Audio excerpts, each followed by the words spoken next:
if you want a hyper-masculine physique, pay attention to this video. If you want lower stress levels, lower cortisol levels, which will lead to higher testosterone levels, pay attention to this video. If you want to be harder to take down in a fight, pay attention to this video.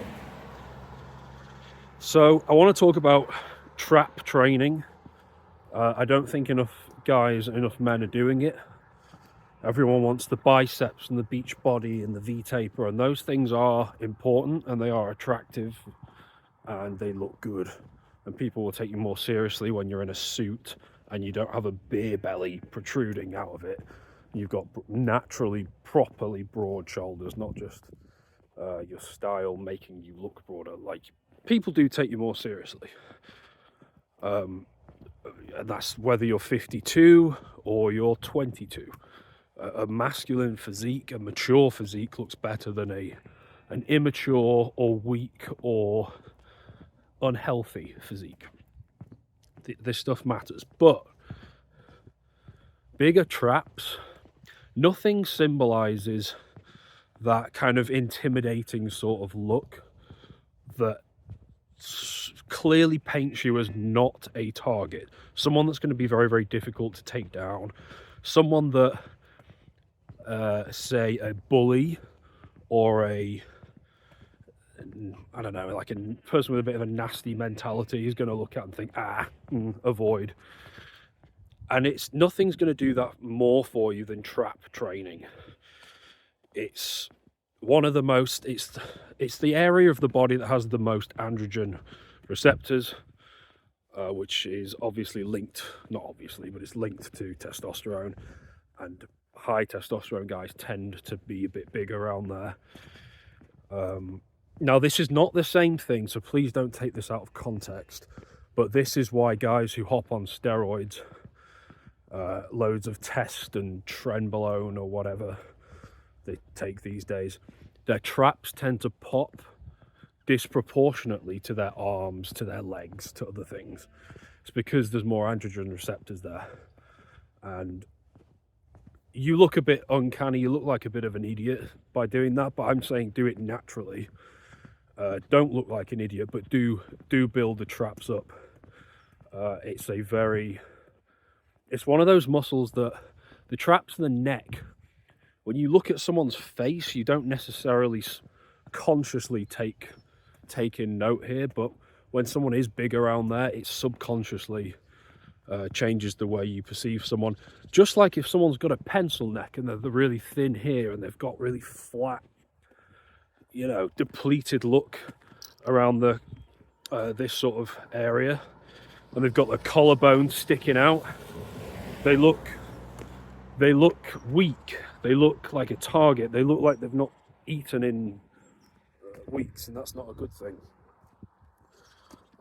So trap training is how you fix that, but that's just from an appearance standpoint. A huge immediate benefit that I've noticed, and I know I'm not the only one to notice this, is the cortisol reduction, stress reduction. When your traps and all the muscles in that kind of area of your neck are burning and you've just trained the hell out of them, let's say, you've done what I do, like 5 sets of 15 after a load of deadlifts. What it does, you feel like a huge weight has been lifted off your shoulders, because a lot of the tension, a lot of stress gets stored around there for a lot of people, and training them to failure is what relieves that stress. And you just feel lighter afterwards. You feel very calm, very relaxed. It's a nice feeling. Your cortisol levels do go down, especially if you time it with leg training. And have some magnesium and some citrus fruits afterwards to bring the cortisol levels back down. So training your traps is great for that. On top of the masculine appearance and the stress levels, it's been shown to be a muscle that makes grappling a lot more effective.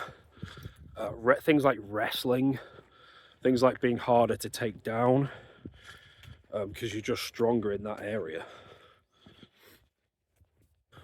Another big one is posture. Training your traps and your back in general, your lats, your rhomboids, deadlifts do all of this, by the way, goblet squats to some degree. It's good for your posture. Most people think about it. They're hunching over the desk all day, they're leaning forward, they get nerd neck. Everything's forward, everything's hunched over. Deadlifts and all the exercises that work your back force you to do the opposite, expand in the other direction. Again, the cars are driving me insane, but yeah, anything that forces you to go in the opposite direction. If you do get big traps, they're putting, over time, gravity is bringing you slightly further back because of the weight of your body.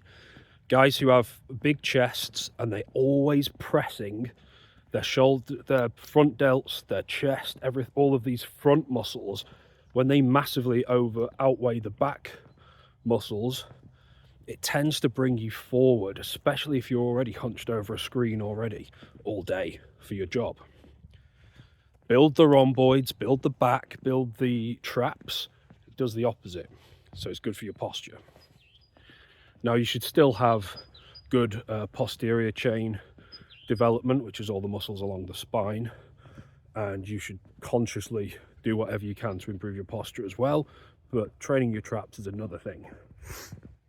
What I'm doing right now, to really, partly to have fun, because I like deadlifting, I like the challenge of hitting a 500 plus deadlift, for example, but partly because I love trap training, and I am building a more masculine physique. It's already pretty good if you've seen the pictures, but I want to take it to the next level and, you know, show you guys how to do the same and share any insights along the way. But one thing I'm doing is every Sunday now, I'm doing a deadlift day in Liverpool at the gym when I visit my girlfriend. Oh, they've got all the equipment there, so I'm making full use of it. And I'm just going to do lots of deadlifts. Start off with high reps, medium sets, and then just get heavier week on week. So start with sets of 20, then 15, then 12, then 10, then 8, then 5, then triples and doubles, and have some fun down there. And then I'm doing 5 sets of shrugs afterwards. So I'm going to have some pretty scary cobra traps by the end of this. I don't know, the next few months, whatever it ends up being. But yeah, training your traps, guys, is underrated. I think all men should be doing it.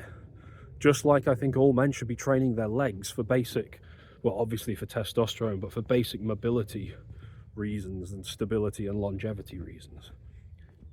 Every man should be doing these, but for some reason, most men don't. And it's the same thing. Most men are higher body fat percentage. Most men don't earn enough money. Most men end up struggling to get an erection in the future at some point. So the competition is weak.